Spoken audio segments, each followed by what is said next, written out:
ఇంకా నువ్వు ఇలాగే ఓటుడు అని ఆలోచిస్తూ ఉంటే ఆదిత్య మీద ప్రేమతో మీ అన్నయ్య ఏదో ఒక రోజు మళ్ళీ ఇంటికి తీసుకొస్తాడు. అప్పుడు మన పని బాబు ధర్మం అన్నట్టే అవుతుంది. లేదు శశి, నీ అంతట నువ్వు 100 మెట్లు దిగి వెళ్ళి రమ్మన్నా రాకపోగా గెట్ లాస్ట్ అని నిన్ను దారుణంగా అవమానించిన ఆదిత్య గాన్ని ఈ ఇంట్లోకి అడుగు పెట్టడానికే వీల్లేదు. నేను వెంటనే వెళ్ళి అమ్మ వాళ్ళని నువ్వు చెప్పినట్టుగానే అడిగేస్తాను. నిజంగానా బాలు? ఎస్, నా భార్య గౌరవాన్ని కాపాడడం కోసం నేను ఏమైనా చేస్తాను.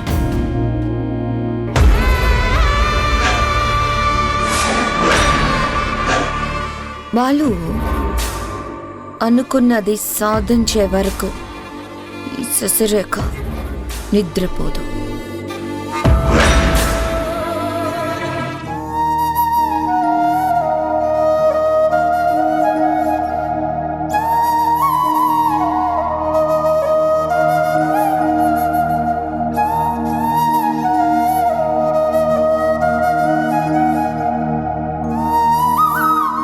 ఇంజనీరింగ్ పూర్తి కాగానే జర్మనీకి వెళ్ళి ఎంఎస్ చేయాలనుకుంటున్నావు కదా, దాని మీద దృష్టి పెట్టు.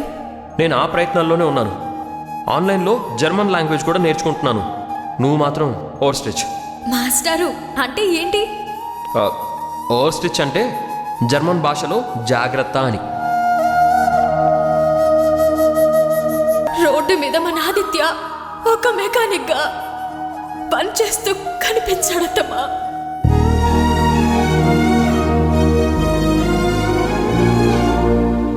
ఒరే ఆది, ఎందుకు ఇలా చేసావురా? మీ శశి వదిన వచ్చి పిలిస్తే నీ కోపం తగ్గి ఇంటికి వచ్చేస్తావనుకుంటే అసలు నీకంత పంతం ఎందుకురా?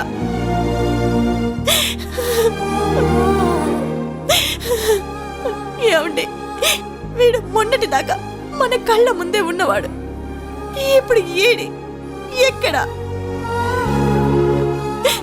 ఆటోమొబైల్ షెడ్లో పడకల బ్రతకాల్సిన కర్మ ఏంటండి? కొంచెం ఆవేశాన్ని తగ్గించుకునుంటే ఇప్పుడు వాడు కూడా మన మధ్య ఉండేవాడు కదా. రాణి, ఊరుకో. మన చేతుల్లో ఏమీ లేనప్పుడు అమ్మా నాన్నలమే అయినా మనం మాత్రం ఏం చేస్తాం? మంచి వాళ్ళకి అంత మంచి జరుగుతుందని అంటారు. కాదు, అబద్ధం, పచ్చి అబద్ధం. ఆ దేవుడికి మన మీద దయ లేదు. ఈ అమ్మ కడుపు కోత ఎవరికి అర్థమే కాదు. రాణి, నా మాట విను. సరిగ్గా నువ్వు తిండి నిద్ర లేకుండా ఇలా జరిగిందే తలుచుకుంటూ కన్నీళ్లు పెడితే నీ ఆరోగ్యం ఏమైపోతుంది రాణి? పర్వాలేదండి, నేనేమి చచ్చిపోను. పాపి చిరాయివు అంటారు కదా, ఏ జన్మలోనో నేను క్షమించరాని పాపాన్ని చేసుంటాను. అందుకే ఈ జన్మలో ఇలా జరిగింది. అంతా నా తలరాత.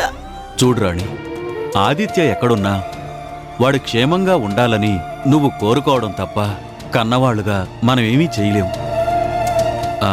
ఇలా గదిలోనే కూర్చుంటే మనసుకి ఇంకా బాధగా ఉంటుంది. పద, కాసేపు అలా బయట కూర్చుందాం. పద రా.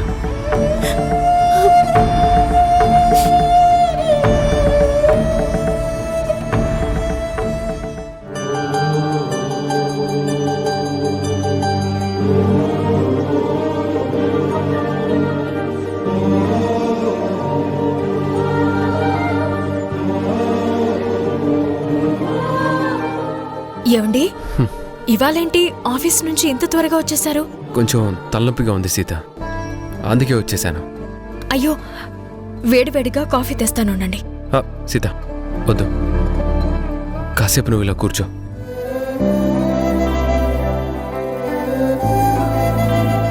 ఇప్పుడు చెప్పండి, ఏమైంది అసలు? ఇవాళ శశి ఆఫీస్కి వచ్చింది. కొత్తే ఉంది. శశి వస్తే మీకు పనిలో సహాయపడుతుందిగా. లే సీత, ఆ శశి కావాలని చేస్తున్న పనులు నాకేమాత్రం నచ్చడం లేదు. ఒక్కోసారి నేను భరించలేకపోతున్నాను. ఏమండి, శశి గొప్పింట్లో పుట్టి ఎంతో గారాభంగా పెరిగింది. పెళ్ళైనా కూడా ఇంకా చిన్నపిల్ల మనస్తత్వం. మీరే ఎలాగోలాగా సర్దుకుపోవాలి. అబ్బా, నీకెలా చెప్పను? ఆ శశి అడుగు పెట్టాకే ప్రశాంతంగా ఉన్న మన కుటుంబంలో చాలా గొడవలు మొదలయ్యాయి. తన వల్లే ఆదిత్య ఈ ఇంట్లో నుంచి బయటికి వెళ్లాల్సిన పరిస్థితి వచ్చింది. ఇటు ఇంట్లోనూ అటు ఆఫీసులోనూ ముందు ముందు ఎలాంటి సమస్యలు వస్తాయో అని నాకు చాలా టెన్షన్గా ఉంది. ఏమండి, ఇవాళ మీరు ఏదో కొత్తగా మాట్లాడుతున్నారేంటి? నా కళ్ళల్లోకి చూసి చెప్పండి, మీలో ఎందుకింత అలజడి? మీరెందుకు ఆందోళన పడుతున్నారు? నన్ను క్షమించు సీత, నీకు శశి గురించి చెప్పలేను. దేవతలాంటి నీ దగ్గర దాచను లేను. అడకత్తరిలో పడి నలిగిపోతున్నాను. ఏమండి, మాట్లాడరేంటండి? చెప్పుకుంటేనే కదా గుండెల్లో బాధ కొంతవరకైనా తగ్గేది. సీత, మన టైం బాగుండనప్పుడు మంచి చేసినా అది చెడుగానే అనిపిస్తుంది. అందుకే నీకు నేను చెప్పేది ఒక్కటే, నువ్వు ఎవరి మాటల్ని విని గుడ్డిగా అమాయకంగా నమ్మొద్దు. నీ చుట్టూ ఏం జరుగుతుందో ఓ కంట కనిపెడుతూ చాలా జాగ్రత్తగా ఉండు. అలాగేనండి. మీరు భయపడుతున్నట్టుగా ఏదీ జరగదు. అన్నీ మర్చిపోయి కాస్త ప్రశాంతంగా ఉండండి.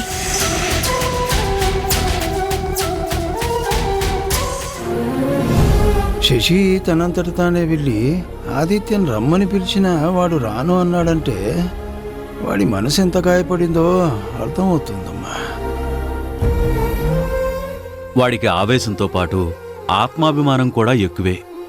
ఇంత గొడవ జరిగాక రమ్మంటే మాత్రం ఎలా వస్తాడు? రాడు. అల్లారు ముద్దుగా పెంచుకున్న నా చిన్న కొడుకు మళ్ళీ ఈ అమ్మ దగ్గరికి రానే రాడు.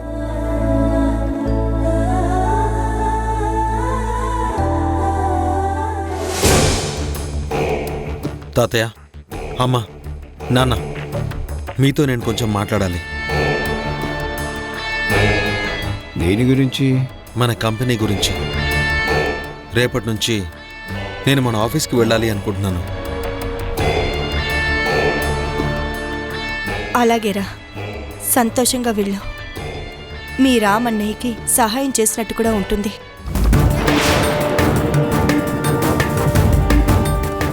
అమ్మా, నేను ఆఫీస్కి వెళ్తానంటుంది అన్నయ్యకి హెల్ప్ చేయడానికి కాదు. మరి ఇంకెందుకురా? మన కంపెనీ మొత్తాన్ని నేనే చూసుకుంటాను.